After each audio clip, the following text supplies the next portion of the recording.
Hello, Joe. Good afternoon, Brian. How are you? I'm great. I probably shouldn't say afternoon because we're not over the air. This We could we be don't know when the person is listening to this, do Yeah. we? Yeah, somebody just heard that and was like, "Oh, gonna come back tomorrow and during the afternoon." Yeah, you can only watch this during, or you can only listen to this during the afternoon hours. Yeah. So, but if you listen to it in the morning, we're not going to be upset about that, are we? No, listen anytime, multiple times a day. Yeah, absolutely. Okay, so you are a real estate agent in the Kansas City metro area. Still, yes. Yes, and how was your day? You did some real estate stuff today, didn't you? What happened today? My day involved making sure a deal closes this week, and I met with a lender that does lending for real estate investments. Okay. Well, that sounds like a future episode right there. We should talk about real estate investments someday. Yeah. We really should plan these out better. Yeah, we are completely improvising all of this, which, by the way, you're also an improviser in the comedy scene. You're really funny. I am. Well, thank you. I've seen you perform many times over the last 20 years, so you're really funny. I have performed with you. Yes. You don't do much performing anymore. No, not as much anymore. No, but we've what's it called? We've seen some battles together. We've been in the trenches. Yes. But yeah, so just so everyone listening, Joe is a very, very good improvisation actor. If nothing else, I can make your home search hilarious. That is true. Joe helped me find my house, and he was really funny during the whole thing. But it also helps that we've been friends for so long. Yeah, you make me laugh naturally, anyways. Yeah. So. No, we have a good time together For sure. So you had a good day today, a lot of work. And I want to talk about Lenexa, Kansas. Now, have you ever heard of this place called Lenexa, Kansas? I have. I had a residence there at one point. You had a residence in Lenexa, Kansas. Tell me about that. It was nice. There's a lot in Lenexa. You know, anything that goes on in the Kansas City metro area, some form of it goes on in Lenexa. They've got a lot of great restaurants. There's plenty to do. There's new homes, older homes, buy, rent. There's several parks. Is that one lake there, that big lake that Tanya and I like to canoe on? Is that in Lenexa? There is Lake Lenexa, which is kind of in West Lenexa at a place called Black Hoof Park, which what am I talking? There's a Shawnee Mission Park Lake. Okay, I'm thinking of that. Shawnee Mission. Okay. And I don't think that's not technically in Lenexa, but it is very, very Lenexa adjacent. When I had my home in Lenexa, I was at most a mile from it. I remember that. Yeah. And we had some lake days. Didn't we? We hit the lake there. I think we did. Or did we? We may have. They have like little shelters you can cook out at and stuff. I think it's a beautiful park. Yeah. Miles of trails. I mean, it just goes on for forever. I have some photos on my Facebook from when Facebook does those Facebook memories. Yeah. And you see how much weight you've gained over the last 10 or 20 years. That might as well be it. It might be might as well, instead of Facebook memories, it might as well just say, here's when you were thinner. Basically, yes. Yeah. And hey, remember when you looked good? Here it is. And one of the photos was Tanya whenever we went out there canoeing. And we had a really great time. That was close to your place. Maybe you weren't there at that time. But we had a great time though. Yeah, we did. Every time's a great time. That's right. Yeah. No, really though, it's not. Never had like a time where it's been like, yeah, I wish I hadn't spent those hours with Brian. Especially in Lenexa, Kansas, which Lenexa. Your house was in Lenexa. Yes. And so that house, yeah. Yeah, you resold your house. Mm-hmm. And, I got to say, your house was very nice. It seems like your neighborhood was very nice, I thought. Yes. So there's like a lot of great options. And you're close to, what are you close to? Like, if you worked at I guess Cerner, but I think they sold that thing, right? To the north of Lenexa on is it 435 North? Yes, out by the Legends. Yeah. In Kansas City, Kansas. Yeah, that was not far at all because I was close to 87th and 435, and it would have just taken a few minutes to get up to the Legends area from where I live. So yeah, if you worked in, let's say, for example, Cerner at that spot or any other spot in there like that, a viable place where you were living at that spot would be a good, that could be a place you could work at. Yeah. Yeah. Any number of places in the metro area. I was close to 435. There's a lot of Lenexa that's very close to I-35. So it's easy to get to and from Lenexa. I see. Is there anything specific, like if you're taking a client to Lenexa to buy a house, is there anything specific you tell them that is, I don't know, different from, say, Prairie Village or Overland Park or any other spots in Johnson County? Not necessarily. The other than it's a nice place, you know. If you're looking in Overland Park and not finding what you're looking for, Lenexa may be a good alternative. Or yeah, it seems like you're still close to like a lot of the stuff that, like, if you're in Overland Park then Overland Park also, it seems like it really stretches like north and south quite long, or maybe I'm wrong, but yeah, if you're any access to anything in Johnson County, like Lenexa seems like it's not a bad option if they don't have what you're looking for in other towns. Or tell me I'm wrong. No, not at all. And I just kind of caught my ear. I was like, I want to make sure we're also not saying, hey, Lenexa is a great safety option if you're not finding what you're. It's my safety city in case. No, that's not what we're saying. Of course not. No. I think what we're saying is, like, if you're looking for a specific home and it was in the OP area and it's not necessarily there, maybe Lenexa has the same kind of home you're looking for. I think at the end of the day, people want a specific home. Yeah. Maybe that's what I think. Yeah. The only other thing that might come into play is school districts. If you have a school preference, that might, as well as the home you're looking for, dictate the location. But other than that, no, Lenexa is, like I said, it's great highway access, plenty of shopping, restaurants, things to do. And if there's nothing to do in Lenexa, like you said, right by the highway, go some. I like how if you go north on that highway, isn't like the city landfill close to, like, between you and the Legends? I'm trying to remember if that's before or after the Legend. It is no, it is still in. It's right before you cross the Kansas River. You can't smell that, right? At your house, you could not smell it, right? No, I couldn't smell it now. But you're referring to the Deffenbaugh landfill. Yes. Okay. Yeah. Yeah. It's close to the county line of Johnson County and Wyandotte County. Not far off of I-435. So, yeah. But that I don't know that that's a great place to take the kids. But well, I'm always amazed by how many, like, seagulls or birds are there. I think they are seagulls. Yeah. I'm like, wow, what are they here for? And at the river next to it and everything. So, hey, everybody's got something they love, and seagulls love trash. Yeah. Though. So Lenexa seems like a great place. I don't know. Popular choice. What kind of amenities are in Lenexa? Is there anything that they're known for that people would get excited about if they're looking for a spot to live there? Lots of parks. Like we just mentioned, Black Hoof Park is one of Lenexa's parks. And there's several others. There's one, the name's escaping me, but it's just off of 87th near Lackman. I think it's where they have the big Lenexa barbecue every year. And there's several others. And then, even though it's not technically Lenexa, your proximity to Shawnee Mission Park is right there. Okay, yeah. So lots of parks, trails, and things like that. And then they've got quite a bit of development on the west side of 435. Just all sorts of stuff has sprung up there. Bars, restaurants. There's a place over there. I hate that the name escapes me right now. But there's a place over there, and that they call it the City Center, where you can play like shuffleboard and stuff over there. Yeah. So that sounds cool. Yeah. That's a thing Lawrence doesn't really do. Like, pretty much, if you want to go have fun anywhere in Lawrence, like the same spot 20 years ago is the same spot now. Like, they don't really develop new shuffleboard areas, or that's true. Like how the Beaumont Club is now this like grill place that you can play these games. It's more family friendly. Like, I wouldn't take my son to the Beaumont Club in 2002 because that's not going to work. But now it's a grill. Like I think it's still a barbecue place or a food place now. Maybe it is. Who knows? It was in 2015 or 16 when I lived in the area.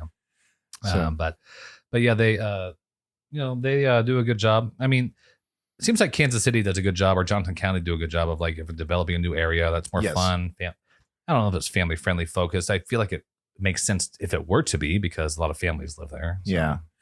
Well, I think Kansas City in general, the whole metro area, regardless of which individual city you're in, does try to give plenty to do because we want to fight that reputation of being flyover country and nothing to do here, no reason to come.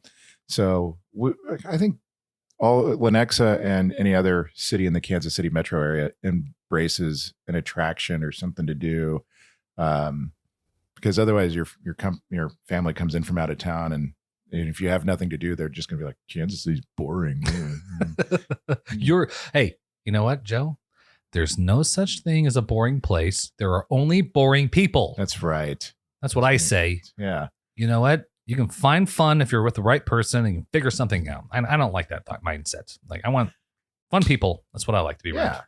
Yeah. I mean, just enjoy the fact that you're out of town. You know? Yeah. I'm away from what I'm normally used to. I can't see my office from here. That's great. So I've not told you this though, but I'm thinking about buying a $3 million house.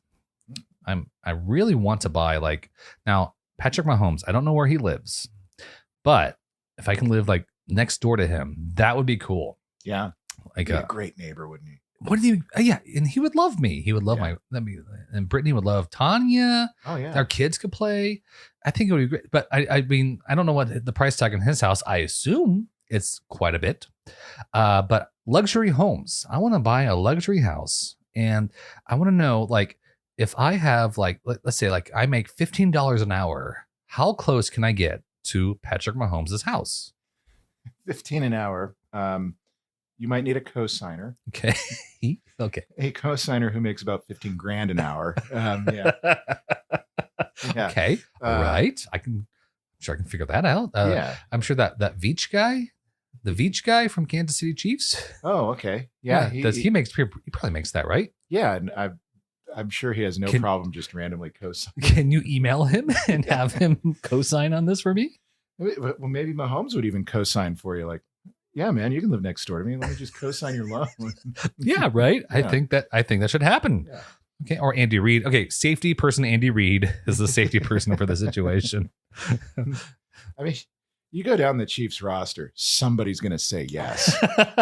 Then I'll go to the Royals like Salvi. Hey, bud, maybe you can do this. But no, Patrick Mahomes, I think most people know where he lives, but he does. He lives in an area with some high end homes close to the Kansas City state and Kansas and Missouri state line. Is he on the Kansas side? Do you know? I can't remember. He's close to it. Let me look. I'm gonna look it up right now. I have the internet here. But talk while I do this. But he's also building a new home further south, still on the Missouri side. I believe he is a Missouri address, but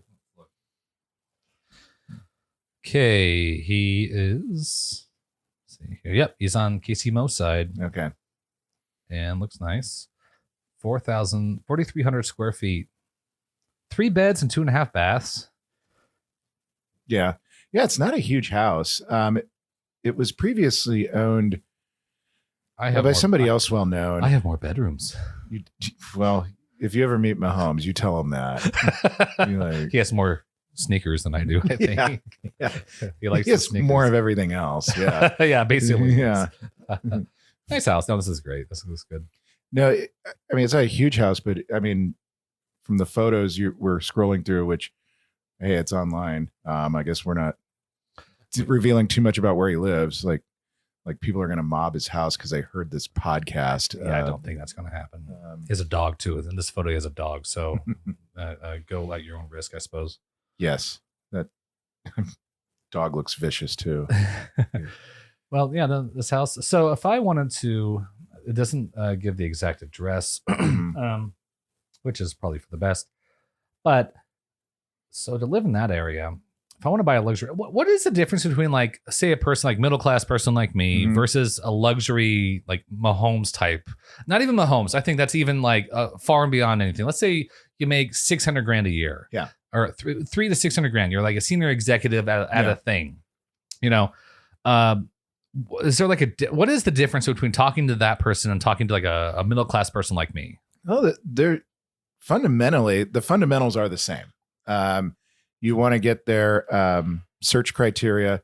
You want to, which would mean how many bedrooms and bathrooms they want, what part of town they want to be in, what style of home they want, and how large they want the home, how new or old they want it to be. Patrick Mahomes lives in a, relatively speaking, older home, but it's heavily remodeled. I mean, it looks new inside. It's very new inside, but so that those fundamentally all go into the same buyer consultation, and then I'm just looking for that criteria, but at a higher budget. And then the only, well, maybe not the only difference, but one of the other big differences is the type of loan you'll get. If you're over, I can't remember the exact number, but it's somewhere around $640,000. If that's what your loan amount is, you jump to what's called a jumbo loan, and it is a little bit higher interest rate. And I think if I recall correctly, you have to have at least 20% down. I will have to double check that. But whenever I was working in mortgages, you'd have a 5% down payment on a conventional under that number. But I believe that requires 20%. However, don't quote me on that. That is a question for your lender. But yeah, that is, I think, one of the other kind of stipulations for that, which makes sense. The more risk, the more valuable the home is, and you get some serious money. You want to really regulate your risk.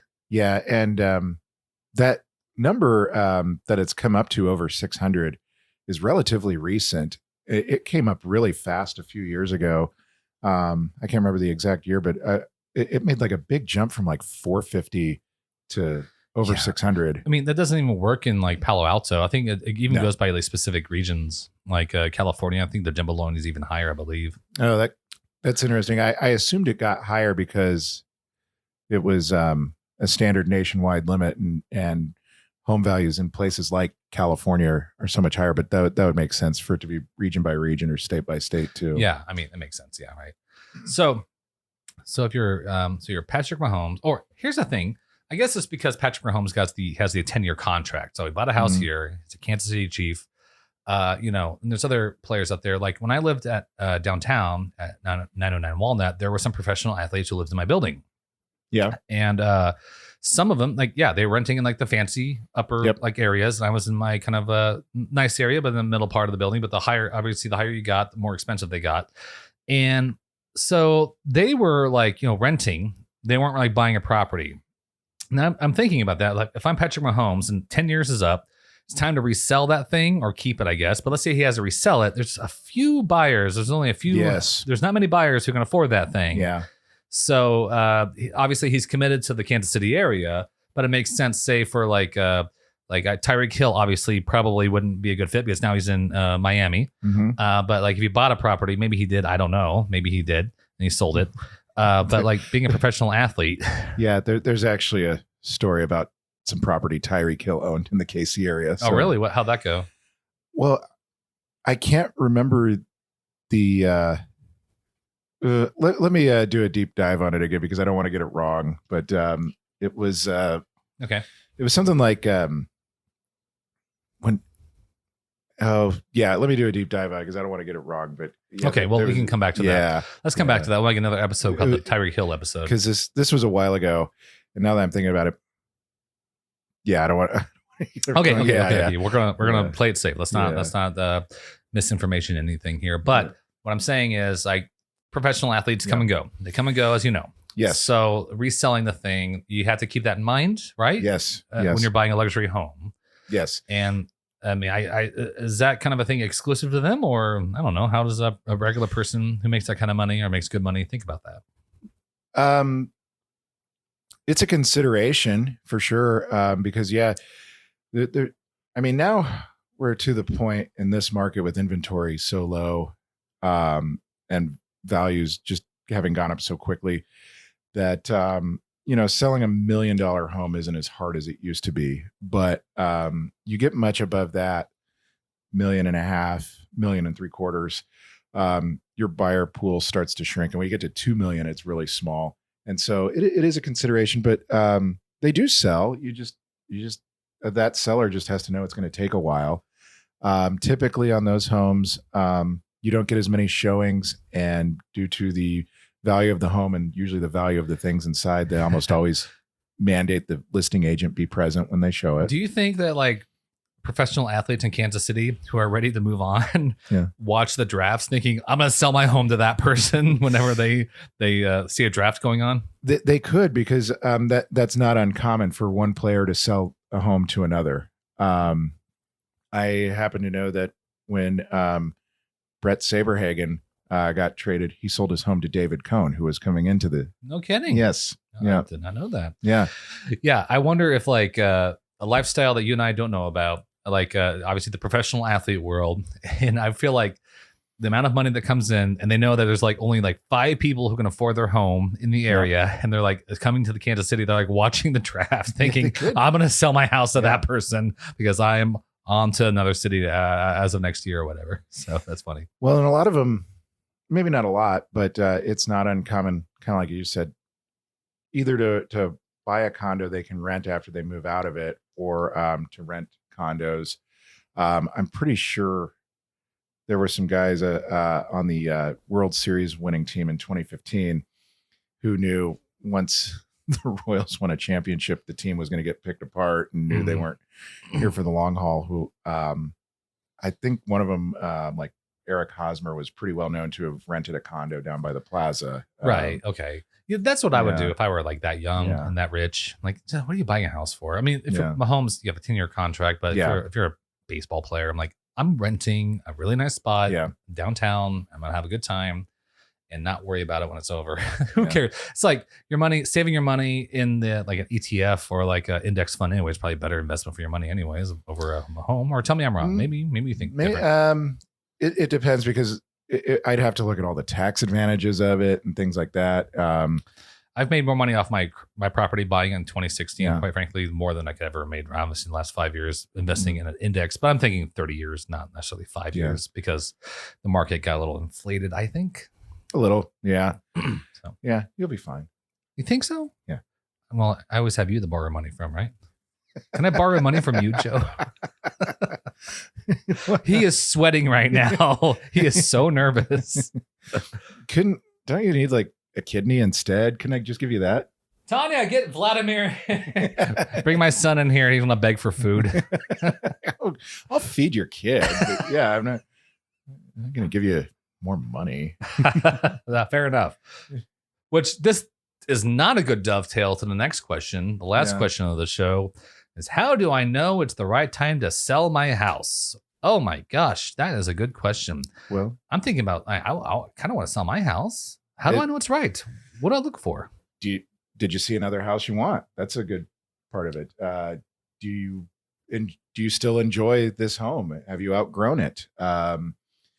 Is there any functional reason, like an injury or something like that, that you would need another home that's would allow for easier mobility, things like that? I get a lot of ice cream headaches. Yeah. I'm looking for a house that does not let that happen.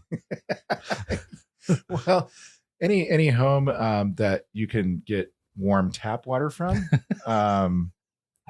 would alleviate that. And this is no way to diminish people who absolutely do need accessible homes. Yeah. Of course. Every time I see a house that's accessible, I do get very excited about that, which is interesting because my father actually, he's become more mobility challenged, and I always want to think I need to make a ramp for him because he has one of those scooters. You put one leg up and you scoot yourself around. Yeah, the house was not built with that in mind, but maybe some updates can make that happen. But I think he likes living where he's lived there for 35 years, so he's not going anywhere. Well, and your folks' home is all one level too, so that isn't it? There's a basement, yeah, but everything on the main level, he has access to everything he needs up there, so he's fine. Yeah, he doesn't have to go downstairs to his bedroom or anything. No, that's on the main level, so he's fine. So yeah, that helps. But so basically, I mean, one, if you bought, if you've lived in your home about 12 months, in this market, you might make money selling. Am I allowed to do that? Can I buy a house and then close on it and then 60 days later sell it again? Yeah. I'm allowed to. Anyone can do that? As far as I know, the only thing that would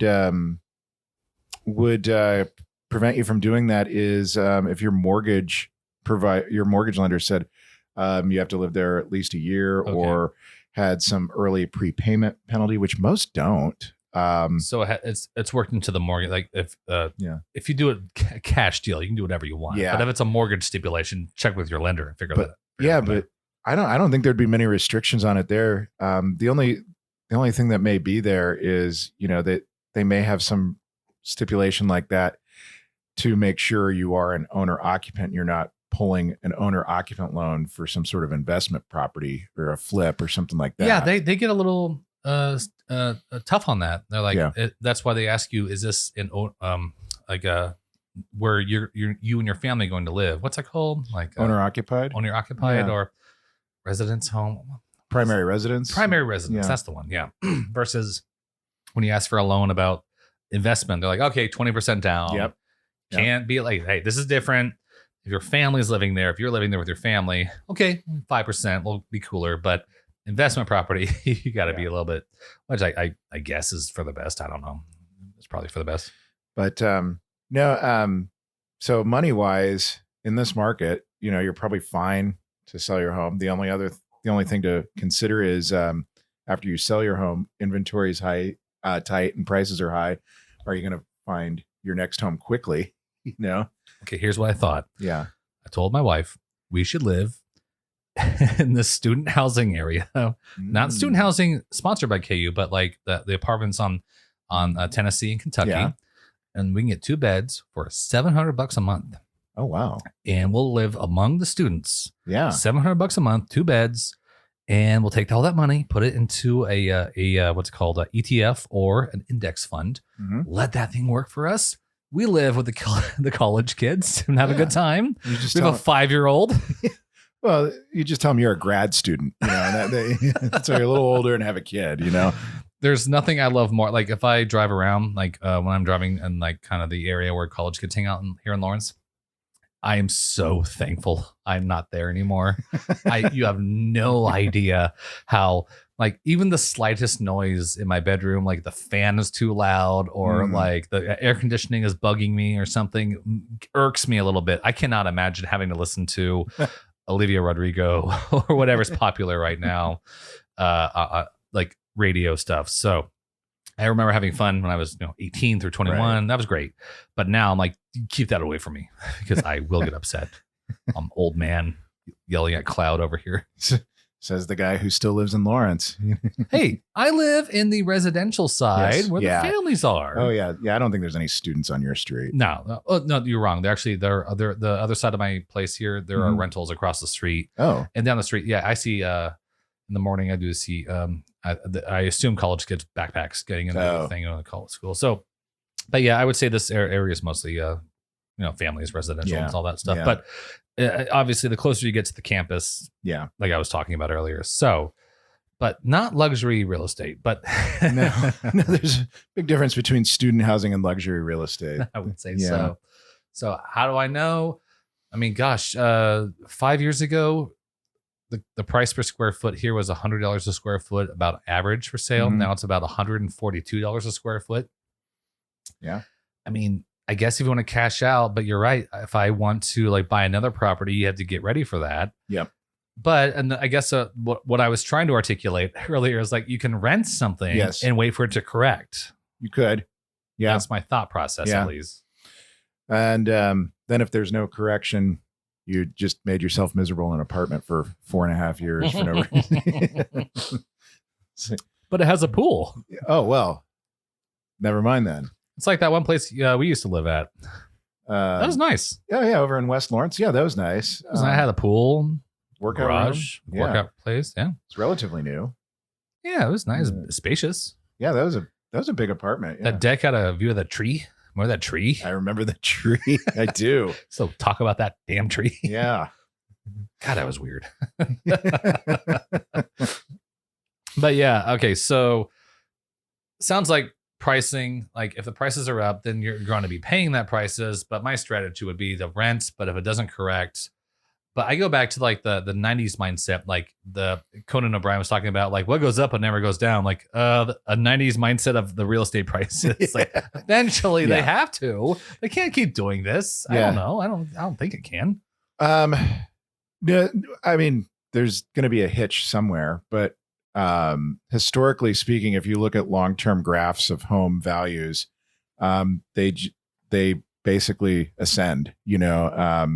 It's hard to argue against owning real estate, but yes, specifically during the big economic downturn, around 06, 07, 08. Oh, what was that? There was a recession in the mid 2000s.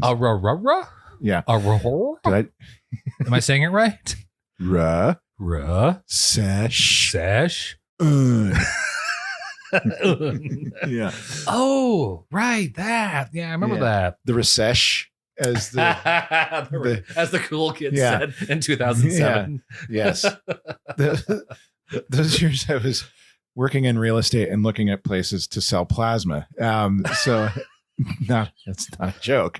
But even with that hitch, graphs of home values during the 2000s still go up.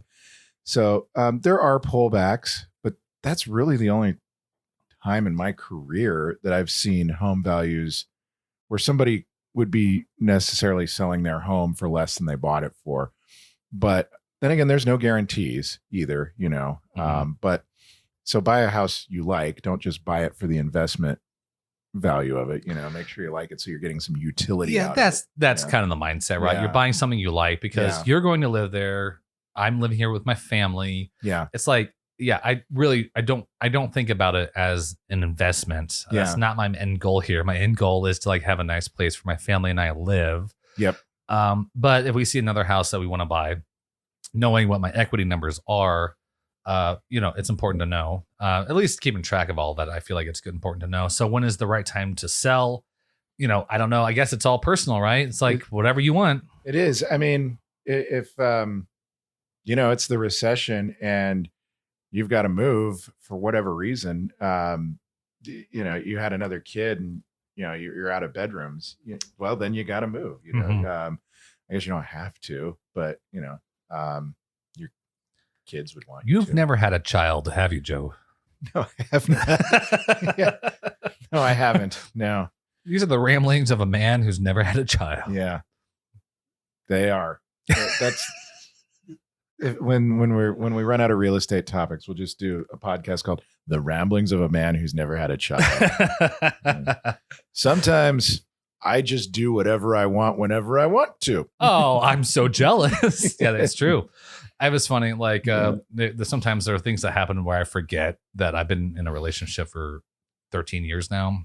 Yeah. Like the idea of like, I don't know, like we have like multiple accounts on a same thing where you're like, oh, well, I just switch between all of them all together. We miss and match all the accounts on my browser. Yeah. And someone's like, you share those accounts? I'm like, yeah, why wouldn't I? Oh, I remember being single when everything was my own and I didn't like share everything. I remember that. Yeah, no, it's not that way anymore. I share it with my wife and my job. So yeah. No, this house is a great fit for you guys and how you live. And it's I like it. I like it too. All right. Hey, good podcast. Great podcast. I think this is our best one yet. Yeah. We're getting so much better at this. We are. Okay, you're Joe the Realtor. Joe Stevenson. Yes. Thank you for reminding me. And people need to like and subscribe to this podcast.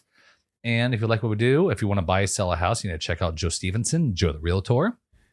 At ksrealtyagent.com. ksrealtyagent.com. You're right. Which is probably where you found this podcast. So yeah. And hey, the man who puts it all together, Brian Reynolds. Thank you so much. Yes. I'm applauding myself. I'm holding the mic or I'd be applauding too. All right, Joe. All right. Thank you much for stopping by. Thanks for having me. And on to the next one. On to the next.